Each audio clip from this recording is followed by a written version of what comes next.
I want to start by saying our state's facing a very serious situation with multiple fires, and our hearts go out to Washingtonians who are losing their homes and being evacuated. I was just telling Mayor Brown, I've been sent video of an individual literally driving through their neighborhood and showing the video of home after home after home that's in flames. So it's a heartbreaking situation.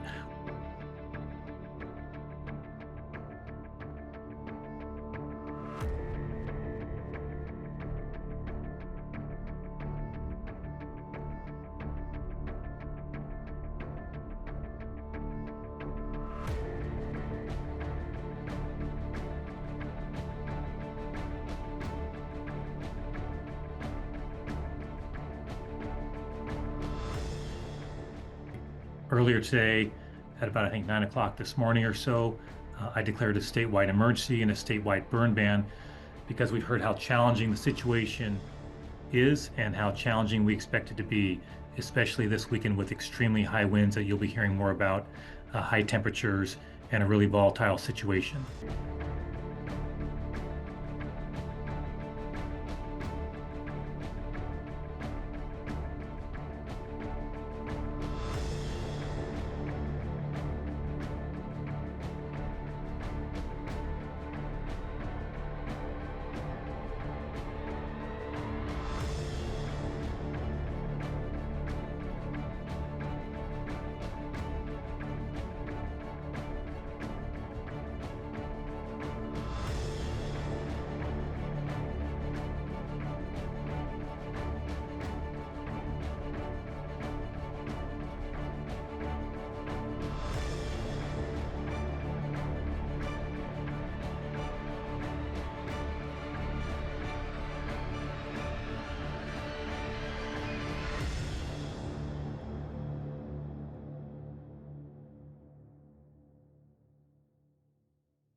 New York থেকে সম্প্রচারিত TBN24 television বিশ্বজুড়ে বাঙালির কণ্ঠস্বর।